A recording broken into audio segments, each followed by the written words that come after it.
Okay, ready? We'll bow in as soon as, yeah. Okay, wait for Mara. Mara's, wait for her to, oh. Okay, all right, ready? Up. Salute.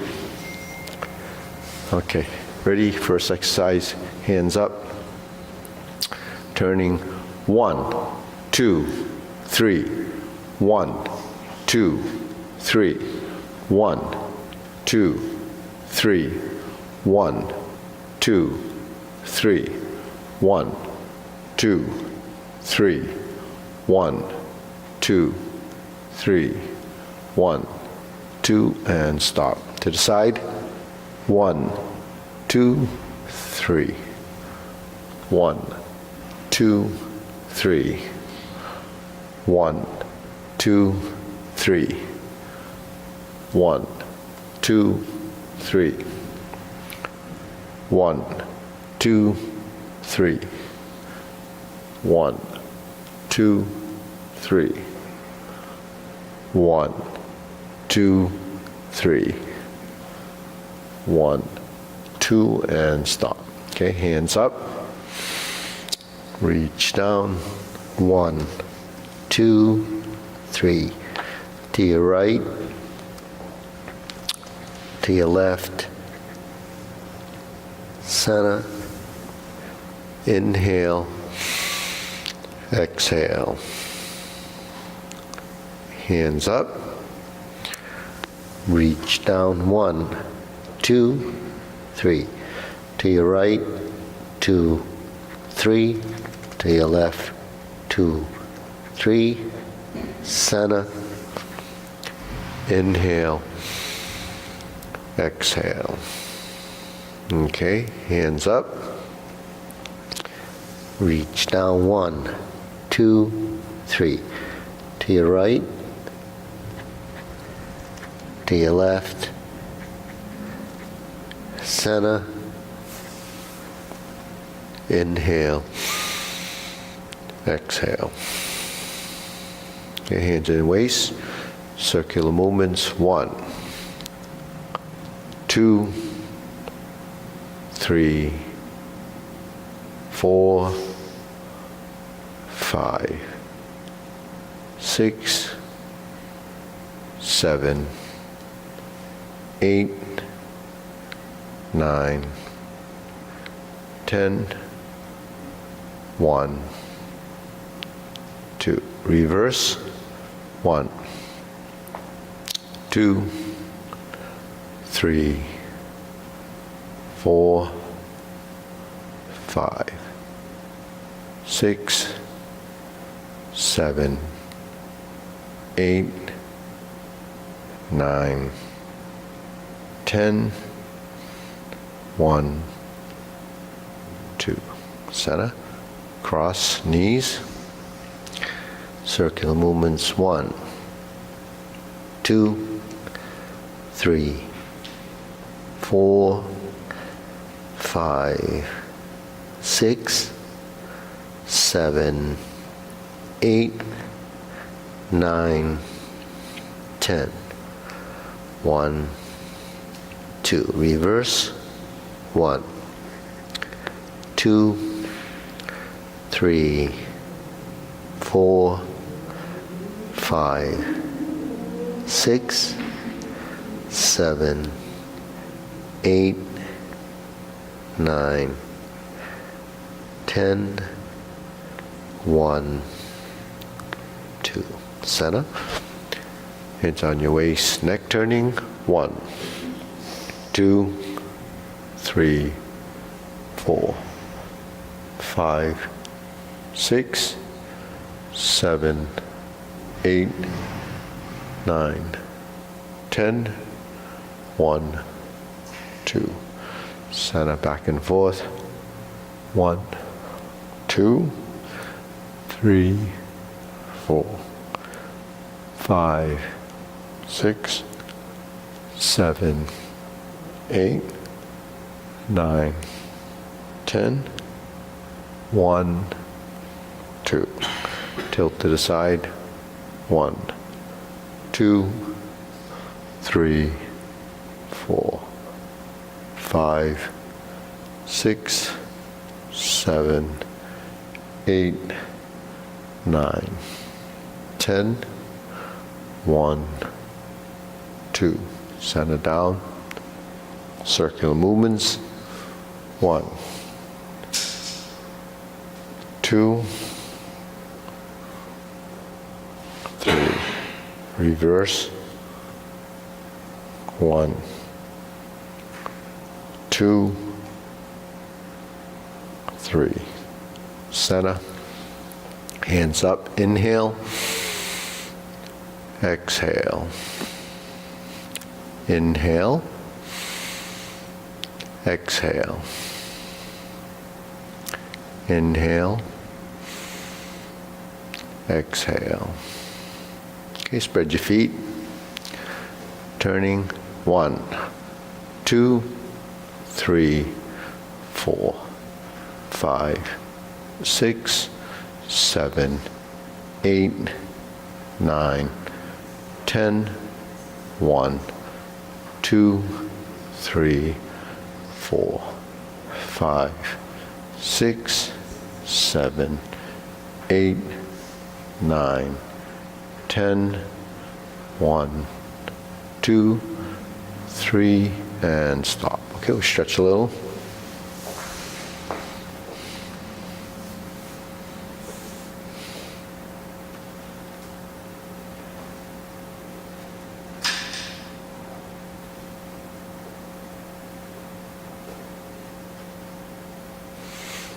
Switch.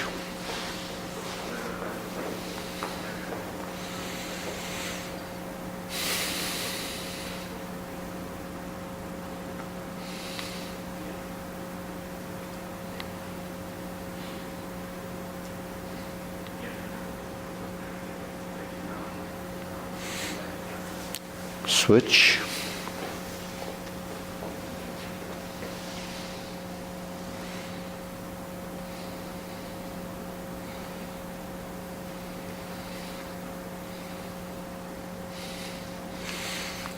Switch.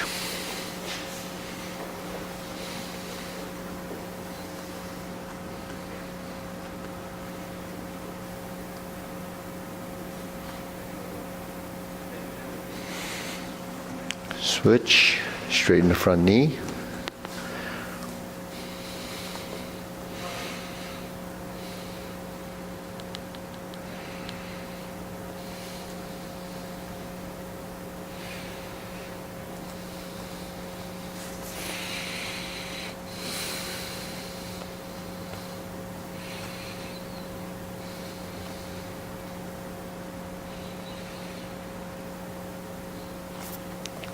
Switch.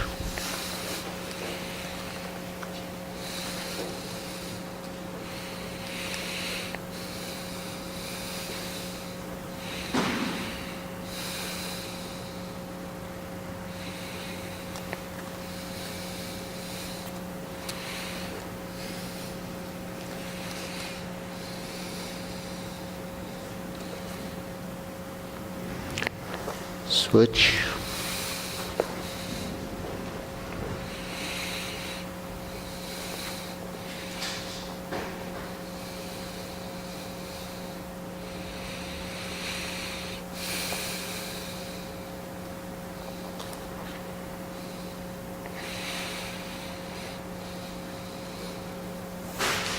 Switch.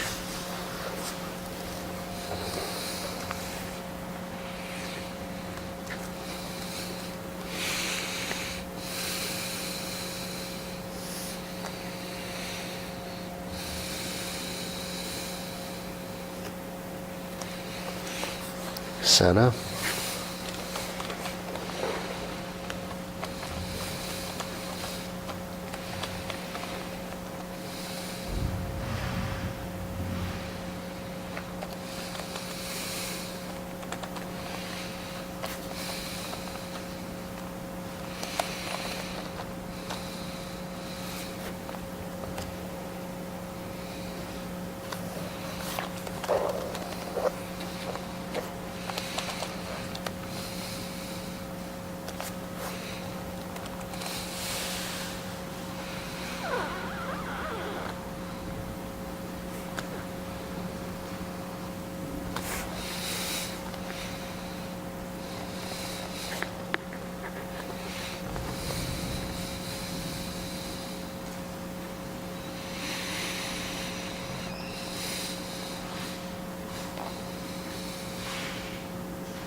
Okay, shake it out.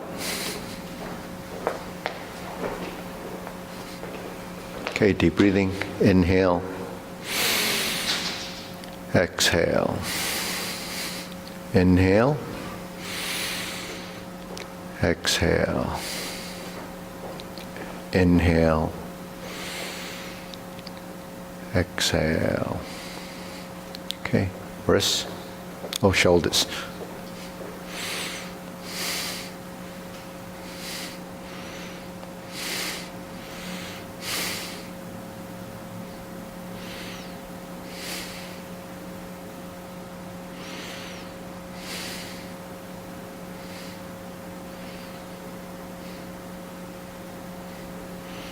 Reverse.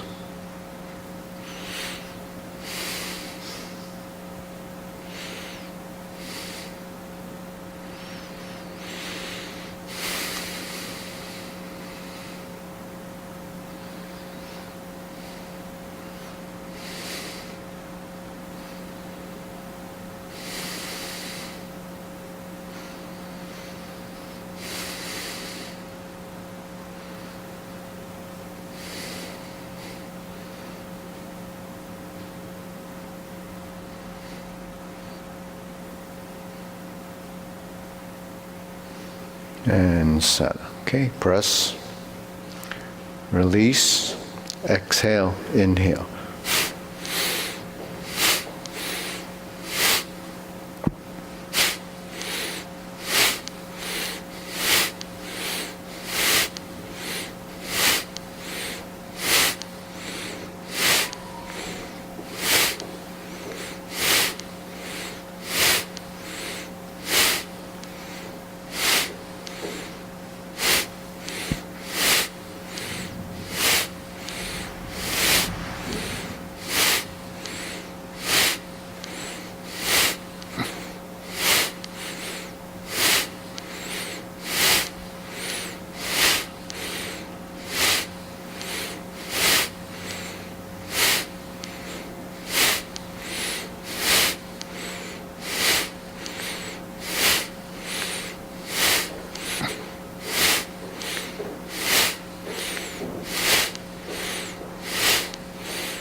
And stop. Hands up, pull in, up on your toes and down.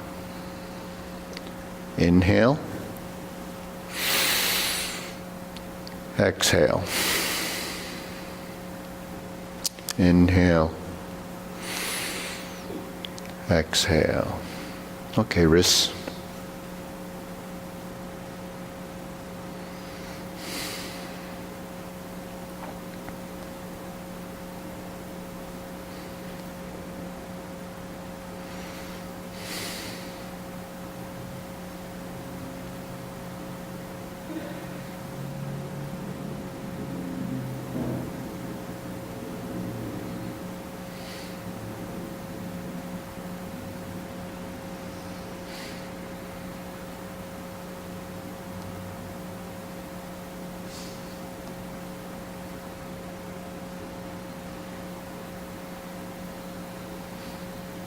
Okay, reverse.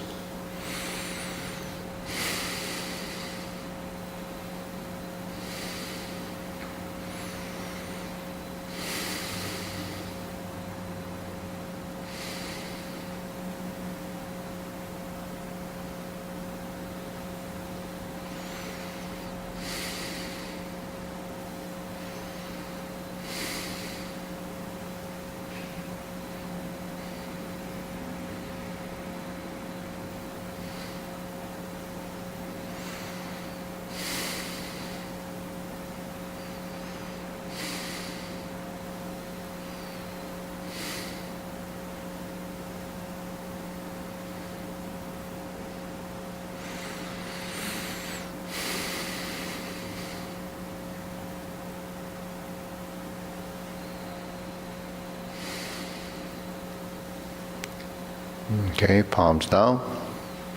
Bigger circle. 1, 2, 3. 1, 2, 3. 1, 2, 3. 1, 2, 3. 1, 2, 3. 1, 2, 3. 1, 2, 3. 1, 2, and stop. Okay, shake it out. Side to side.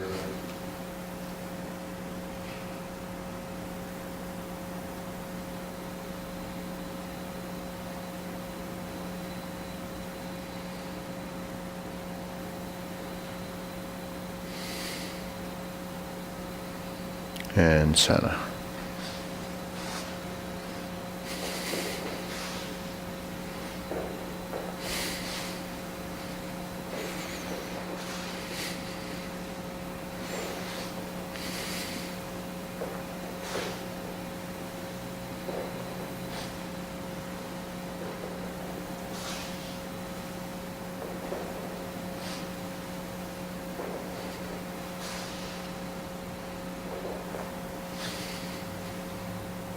Okay, insert the needle.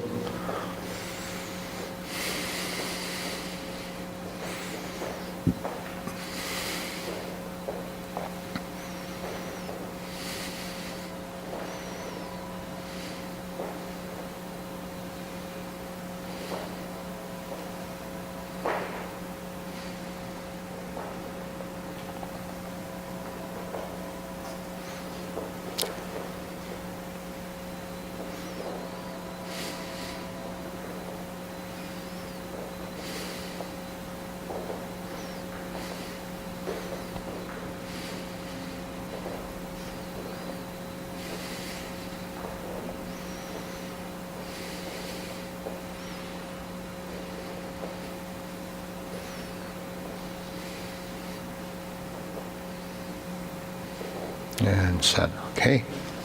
Leg swing.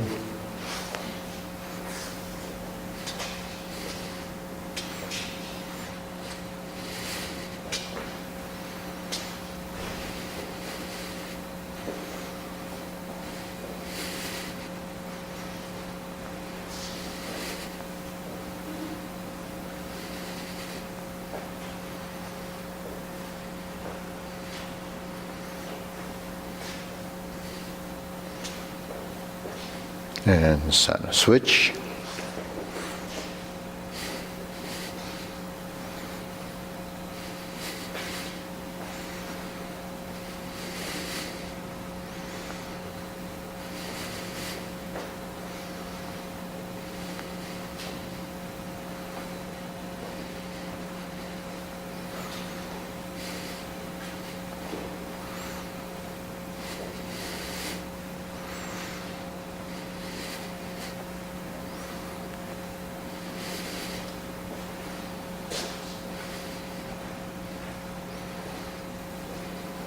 And center. Side to side.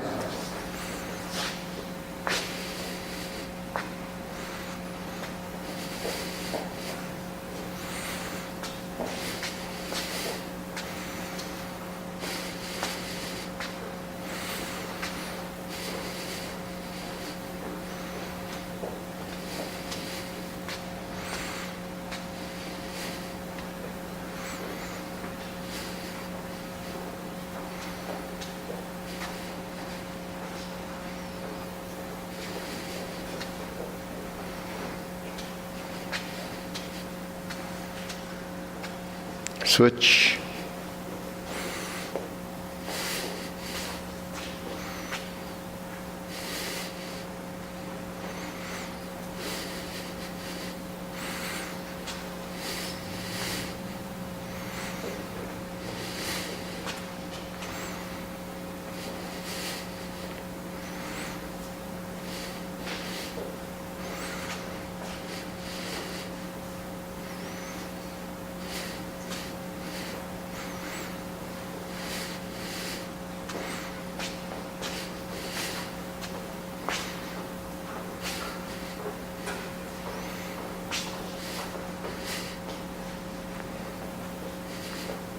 And so, okay, shake it out. Hands up, inhale.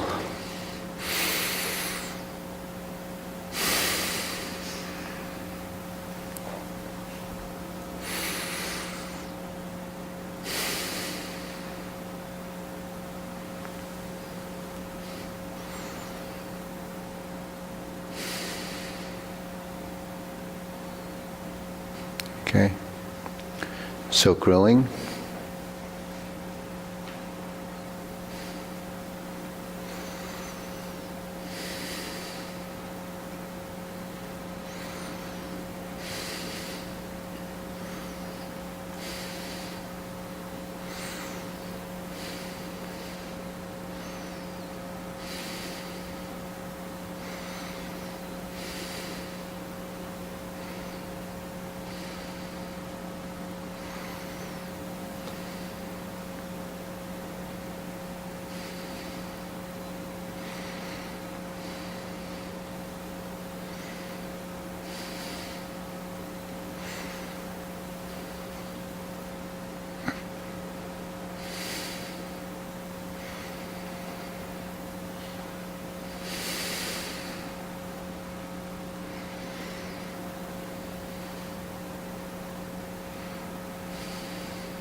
Switch.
Okay, center, cross, open, close.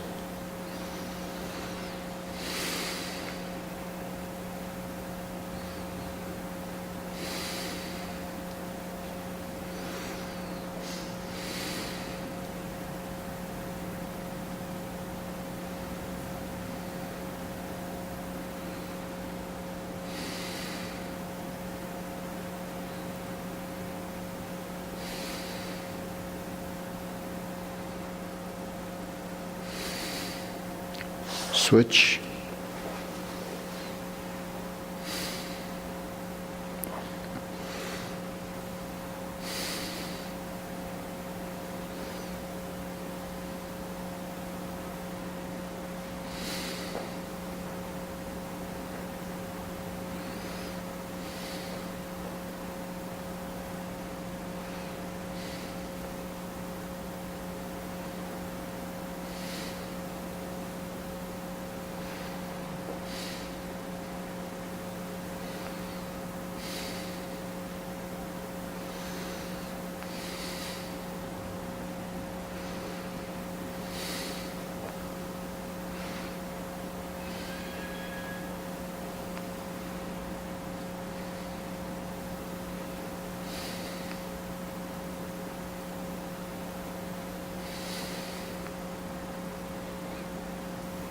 Okay, center, parallel stance, circular movements.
Okay, low hoop.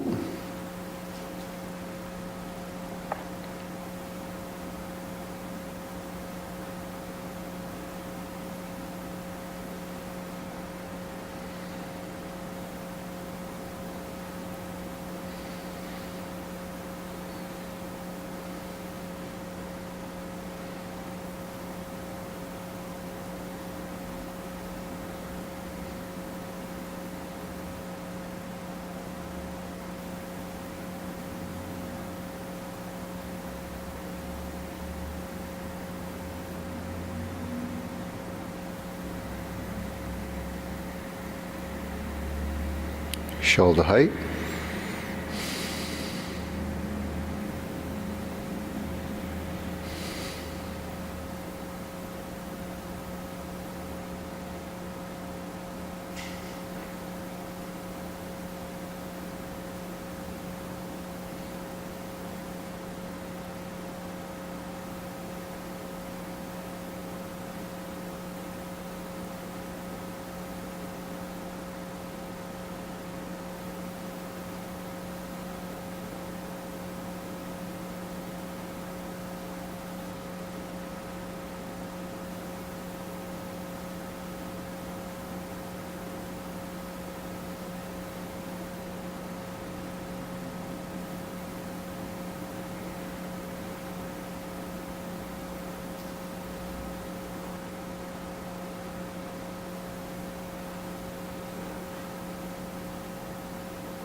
Elbows down.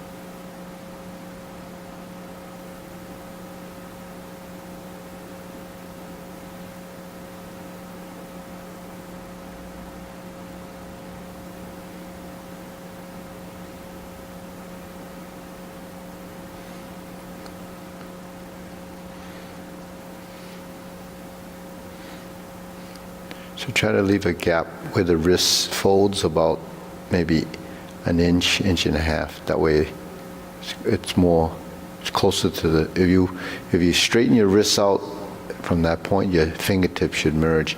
If the hands are too far apart, they won't merge. So this is sort of the triangulation of the arms. So the forearm is the angular position. The palm is folded just to create that position, like you're holding a small ball. And the fingertips are spread gently. Then lower, palms down.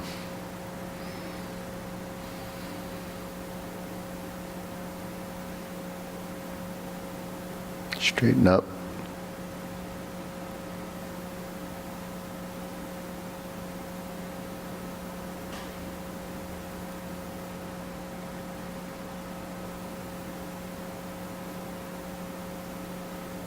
Extend.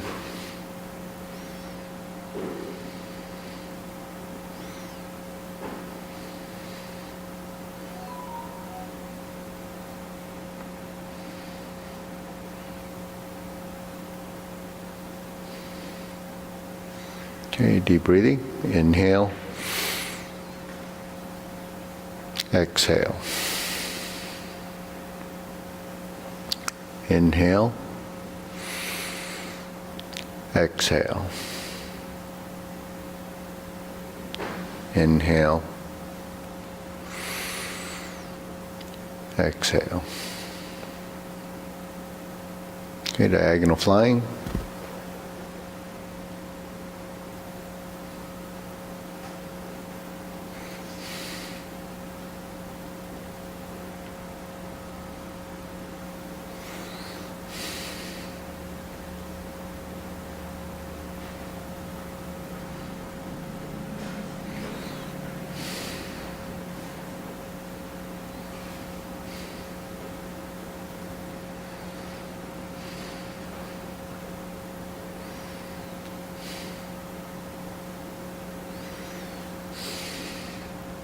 Switch.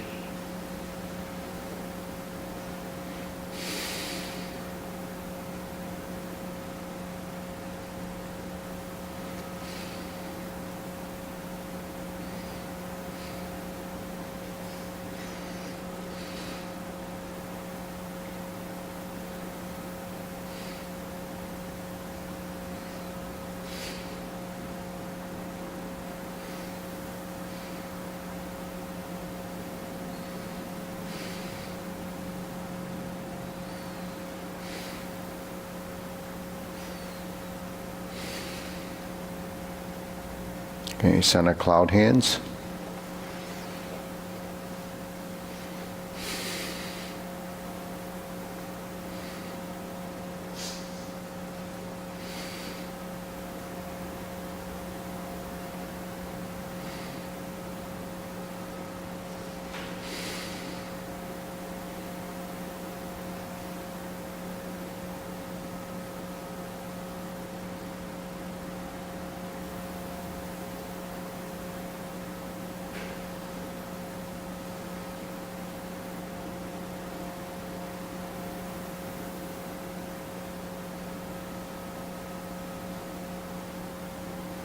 Pivot.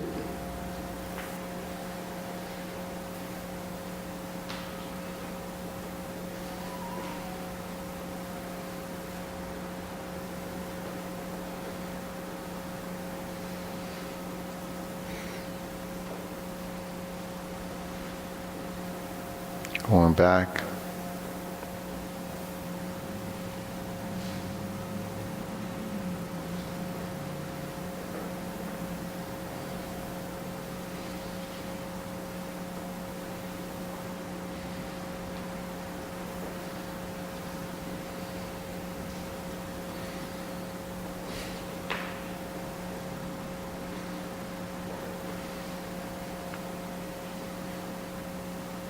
Going back.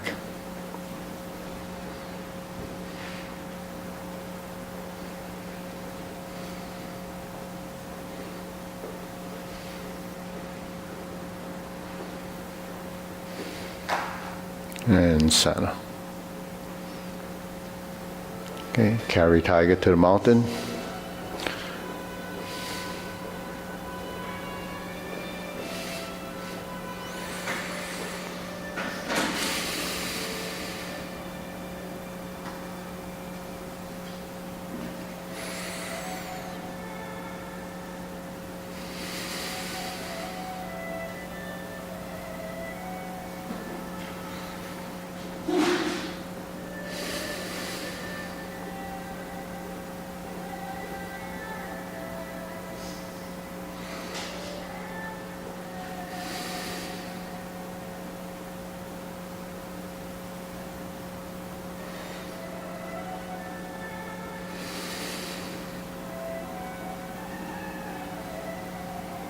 Infinity sign.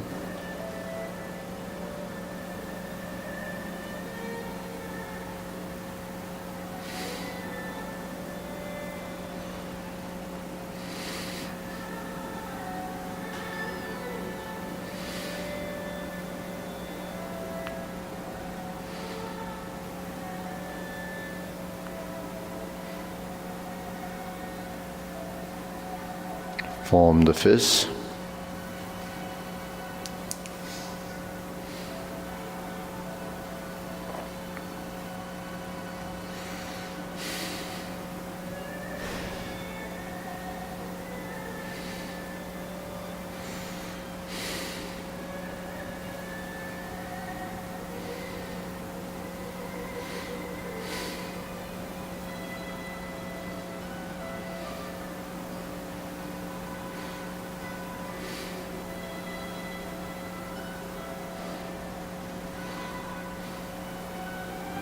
Palms together, strum the lute.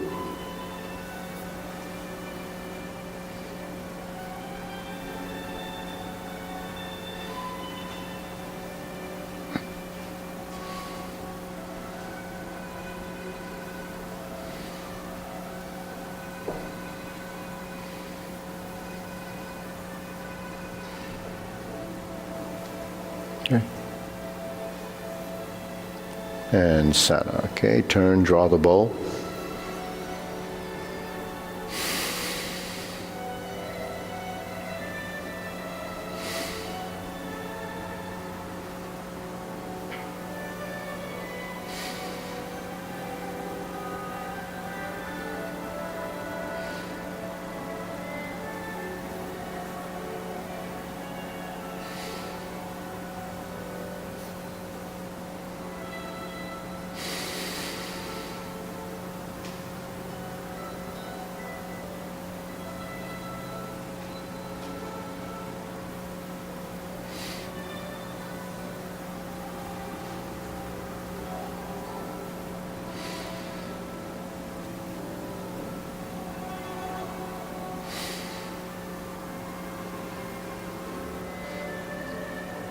Okay, fan to the back.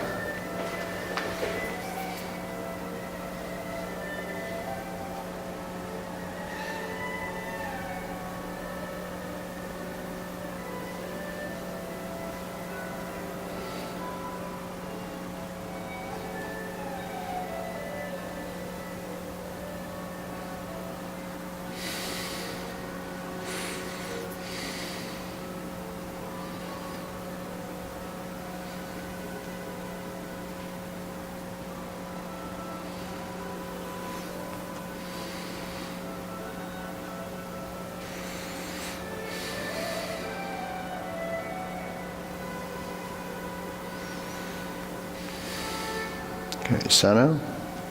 Raise the hand.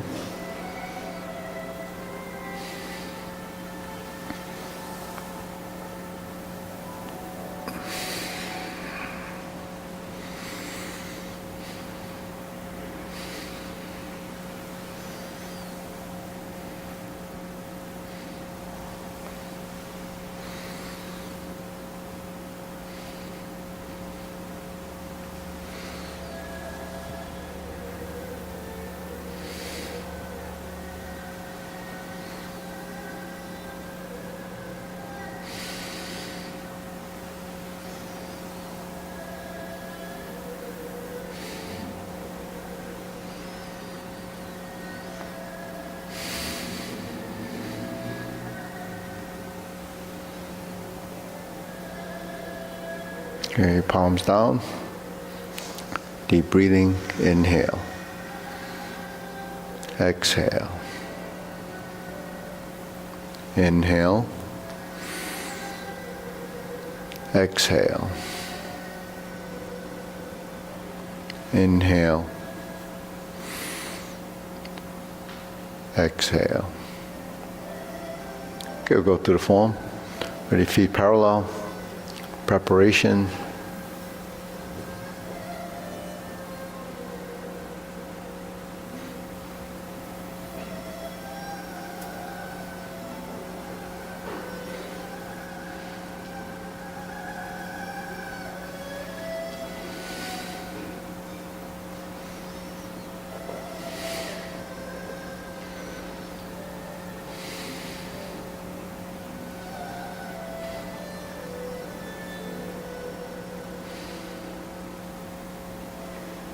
Single whip.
Okay, deep breathing.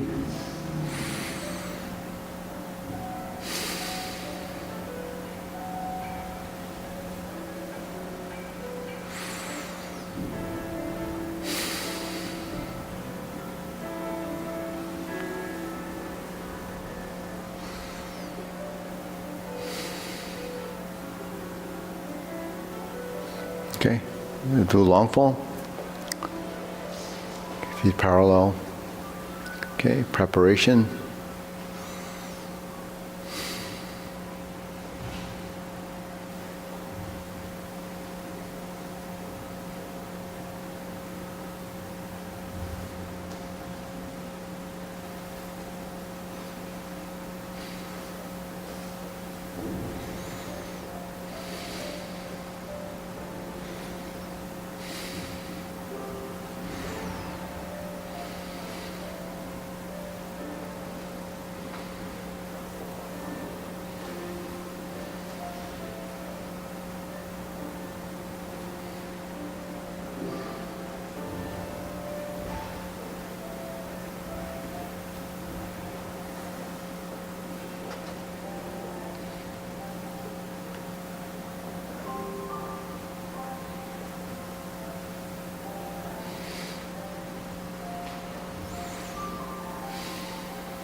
heel kick.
Okay, deep breathing.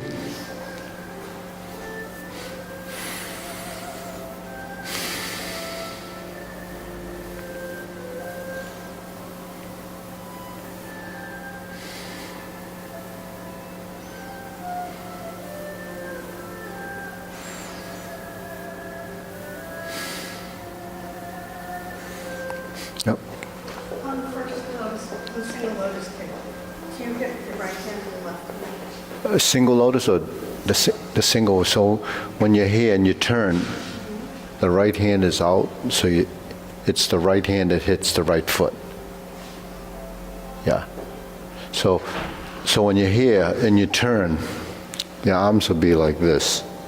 So this hand is going to be on this side. Now you have to bring the leg this way in order to bring it this way. You have to bring the hand this way in order to bring it that way. So they merge in the center, right? Yeah, like that, yeah, yeah. So, did it backwards? So that's an inside crescent kick, when we do it backwards. Yeah, inside crescent kick.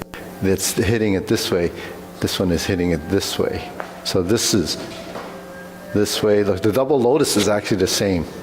The double lotus kick is just that not only the right, not only the left hand hits, but the right hand hits it as well. So that's what a double means, two hands. The lotus is the same kick. So.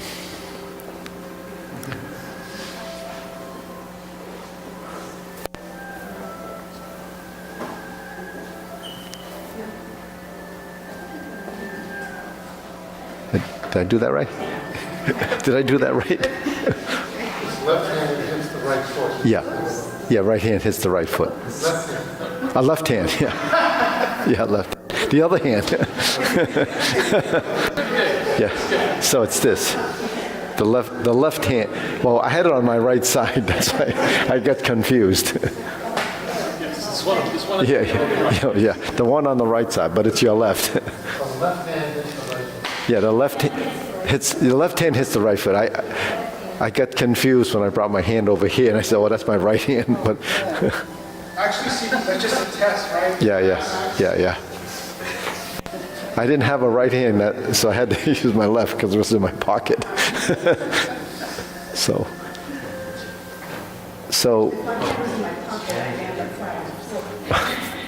what, when we do all these drills and exercises, what's the purpose and why do we do them that way? And what's the strategy doing what we do? Repetition, right? Repetition. So when we do the drills, it's true, it's repetition. And repetition, because we're creatures of habit, you start to, program that into your body as little specific movements. So a lot of things are somewhat isolated, and then they so the first, series of exercises really just works sections of your body, and what I call the geometry of position. So as you start to do those over and over again, these positions, that's all muscle memory. So we're building tremendous amounts of muscle memory, because muscle memory is required to do postures, because postures are really sort of a mix and match of different components, and it's those different shapes. So we have triangulation, we have rounding, and we have sort of parallel or square movements. So essentially that's just the geometric shapes that, those are foundation shapes. Other than, those shapes, what other shapes are there? They're really made up of those items. And it's what little kids learn when when they're infants. They take a triangle and drop it into a hole, and then it determines, how agile they are and how their brain is working. So that's when at that age. And now at this age, you got to go back to those triangle squares, because we don't realize that that's what's tied together in our skeletal structure. Our skeleton only produces those shapes, but we combine those shapes and create transitions. And transitions in Tai Chi are all essentially circles. pieces of circles. And then when you combine them together, they create these patterns. So as we go through the series of exercises, some are for range of motion, some are for flexibility, partially mainly for increased range of motion. Then we build integration of movements, some of the silk reeling, some of the posturing. We start to build the hands and the legs. The torso is part of that, but that comes a little bit later when you start to turn your waist. So all of these maneuvers are part of what we develop in Tai Chi, but you can't develop them inside the form straight, just straight, strictly or straight learning the form. Learning it initially, like how I taught it way back in the beginning, was how I learned it. So I used that same format, but people had trouble memorizing the sequence. So, part of this evolution is actually how we teach this. So we went from all those drills to learning now with new people, it's the linear form. Then from the linear form, we start to build the mapping out of the form. And in between that, we have all these, one of the things I teach in we call the 101 now, is this leg pivoting. And we've done this before. That's how you establish a shoulder width stance. So we teach that right in the beginning, and we don't actually review it or go over it. And then when you get into the form, we have these transitions that we have to turn in. We don't know how to move our feet correctly. But when we're here and we pivot the feet, square the feet, that's your shoulder width stance. If you kick the heel out and you turn to the heel, so there's a toe-heel pivot. That's a relationship of how and where to go. A toe-heel pivot, that's a 90-degree pivot from the front. Once we're in, say, one side and we want to go to the opposite side as a 180-degree turn, this has to go to sort of that pigeon-toed position, 45 and 45. That gives you the 180-degree turn. But to go to a 180-degree turn right away, it's a challenge for people that don't pivot their hips and they haven't pivoted that foot, because the foot pivot is really coming from the hip. So what causes the hip to rotate is the group of muscles that are in the legs that allow you to create that rotary motion. So you're building that motion, but it's really teaching your body how to do that. So you have to activate it. So that's a motor skill. I talk a lot about movements being a motor skill, which it is, because it's voluntary muscles that you're controlling to drive that motion. So when we're doing this, this is a 90, this is a 90, this is a 45, this is a 45. This is a ball of the foot, heel of the foot. So when the heel of the foot, when does that come in? When we're here and we go to the ball of the foot and we're here, and then we have a heel pivot, then we have a toe pivot, and then you have a toe heel, and then the heel pivot, and then again it starts to happen. So that's sequencing. So sequence is something that we build as, what happens now and then what continues. So that's being programmed into your brain. So all of these things are tied to building, muscle memory, sequential memory, and, order of motion.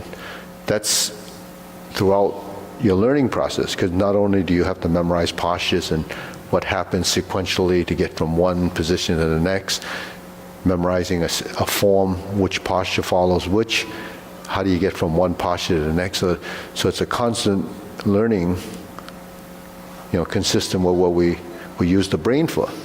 We use the brain to learn things through memory and sequencing. So everything that you do in life follows that you use some sort of memory for something, and you sequence throughout the day. But it's not apparent to most people, because you just go through the motions. But for age prevention of age-related degeneration, which is what the mind has to control, brain plasticity and all this stuff. So, because I constantly look at why we do this and why there's a benefit. And if we don't understand why there's a benefit, then we're going to practice it for the wrong reason, right? So we have what we call, well, most of the moves that we do, they're bilateralization, where the right hemisphere of the brain and the left hemisphere of the brain start to work together, because, these neurologists look at the brain and they tell you this part does this, but they're mainly looking at if you damage that part of the brain, what happens and so forth. I look at it as more for our learning and what's bilateral relationships. When you do movements like this, they're parallel, so they're paired. So all the paired movements that we do, carry tiger to the mountain, infinity sign, opening movement, all these are easy to do. You have your right and left side doing the exact same thing. So that's bilateral symmetric motion. That's the easiest thing to do because visually you can capture that. And it's in the front view, so when you learn it, you can actually copy it pretty easily. Whether the body memorizes it or not, it still takes time because you don't remember what exercises you did, but they're easy to follow. And then when you go to, say, that's working parallel on each side, then we have movements that merge to the center, like strum the lute, like finding this extended position, and we turn to the sides and we start to draw. So there's right and left movements, it goes to the center. So those are bilateral movements merging to the midline and the center line. Then we have movements that cross, right? So if you go up here and you go like this and you cross and you go back out. So you're constantly doing this cross referencing, but these are still in pairs, so that's easy to do. But when we start to do things like this and this and this, it becomes one side doing one thing, the other side doing another. Well, we can do this fairly easily, but when we start to do this, it gets a little more complicated. When we start to add the feet, that becomes more. So you can see how complex movement is built over time. So if that's what the brain is doing, you can imagine what the brain has to do to process all of this. And then once it's processed and it becomes, automatic, subconscious motion, then your body will actually constantly, if you're doing it, modify and alter everything that's involved with that motion. That's what a posture is. So you learn grasp the sparrow's tail as a vertical and a horizontal, right? Two shapes. And a push, that's your press. You slant back to your waist and you bring it over here and you bring it out here. Now these two hands are doing two different things. That's why it's so confusing to most people in the beginning. So your brain has to sort that out. How does this happen, right? So what's going on with that is your brain is working, it's building this linear motion back and forth of just linear would be like this, nothing else is moving, right? If you don't move your legs, it's just this, right? You're just like this. 1, 2, 3, 4. Now you want to incorporate the legs, you have to go forward. Then you go backwards, and then you go forward again. Now that's still sort of linear, but you're building passive-active movement. So what's passive-active movement? This is active, right? Moving, moving, moving. This is passive because moving as a function of this. So passive movement is a function of something else that's driving the movement. So that becomes integration. So when you integrate your body, that becomes more complicated. Then you want to build space and volume, proprioception. When you're in the vertical position, you go forward, you add your torso, right? Because in Tai Chi we have forward, backward, right, left, center. Everything is forward, right, left, back, and center. So, or even and up and down to complete the space. But if I go forward like this, and I don't include the waist, then it's forward and backward. If I go like this and I turn to this side, which is where your center should be going, and you turn back and then you turn back to here and then go forward, you created the circular movements. So when movements are circular, it's creating the volume of that movement. Now you added a new dimension. But to create that dimension, the shifting of the weight and the maneuvering of the hip, the knees, and the ankles come into play. That becomes upper-lower coordination. So every posture has those concepts in it, but to build that kind of motion, it does take time. So each, phase of your evolution becomes body intelligence. So it's just taking grass the sparrow's tail and building that type of complex motion into it will happen up here, and then it will happen in here. So it has to be that, feedback and that cycle of learning and unlearning. But it's really not unlearning. You're adding layers of learning. So eventually, it sorts out and then it decides which one's the right one, the better one. But meanwhile, the one that you learn initially isn't 100% gone. It's just suppressed into another part of the mind where it doesn't need to use it anymore, but it's still there. But in the subconscious, in the forefront of your mind, it's going to be what you're actually wanting to do. Then eventually your moves will evolve to that point. Then it'll continue to evolve because now you got to tie that together with the next posture, the next transition. So that's why an exercise like this builds brain plasticity, tremendous coordination, and ultimately the goal to do movement is for circulation. So I call it total body movement. So if the total body is moving, you're going to get total body circulation, because circulation only happens through movement. Your heart can pump all the blood it wants, but if it doesn't go back, there's a point that it doesn't, you don't get the benefit of total circulation. So everything's a cycle. Everything, is that yin and yang idea, concept of yin and yang. In grasp the sparrow's tail, as I'm pushing out, how far from my torso? Do you go? Yeah, because sometimes I think I find myself Yeah. out here, which Yeah. feels too far. Yeah. So in reference to my, In reference to your knee and your body, yeah, so you go to the shape. If my circle is this big, Yeah. and I sustain this position, and I go forward, the circle doesn't have to go like that, all right? But then at the same time, this is regulating the length of this. This is regulating the force going forward. So the combination of that. Now, you can only go as far as your leg will go. Yeah, that becomes physical. That becomes physical, yeah. So most people would want to initially go like that, and then like that, and then like that, because that becomes that's what people do, with everything that they do. They're always grabbing, grasping. It comes from our the part that makes you greedy, Yeah, that's a survival skill, You go to the supermarket, you want to grab the food. Before you could go to the supermarket, you go, wherever it is. If you see something, you're going to eat it, you're going to grab it, the broccoli's. Yeah, so so when we learn, that's passive action. There's so many concepts that you could go into it. So happens I ran out of time, so I have to. One quick question, Steve. Okay, one quick question. Yeah. And when we do the exercise, Yeah. at one point you go straight now, Yeah. and I'm good. I think I'm already straight. So, but I can't see where you're straightening out. What's So straight before that? okay, you can go like this. Okay, we're here, Yeah. and then we go like this. That's round, right? Yeah. Then you go like this. Yes. And my elbows are not straight yet. Okay.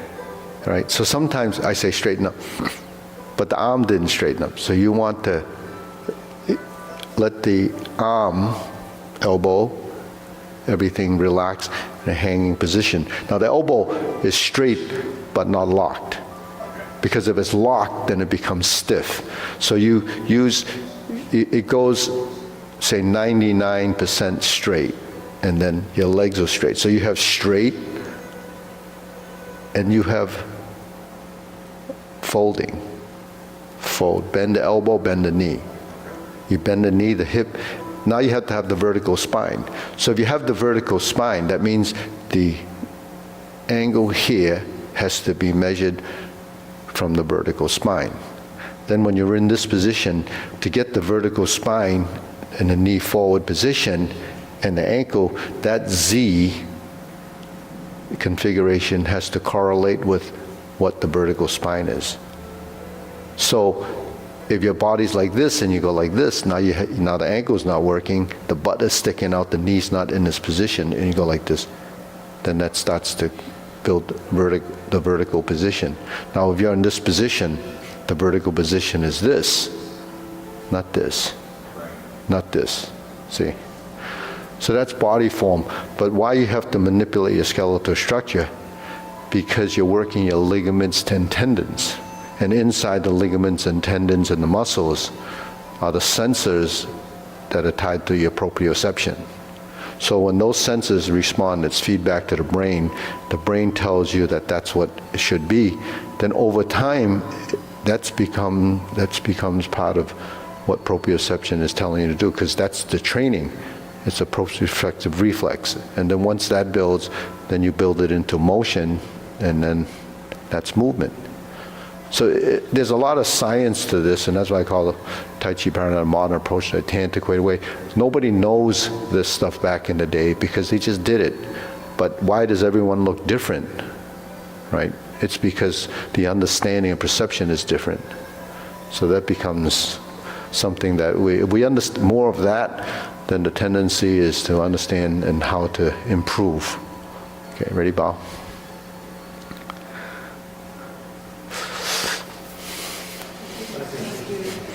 So if that interests you, like they say on YouTube, give us a thumbs up. Okay, I gotta go to my next class before.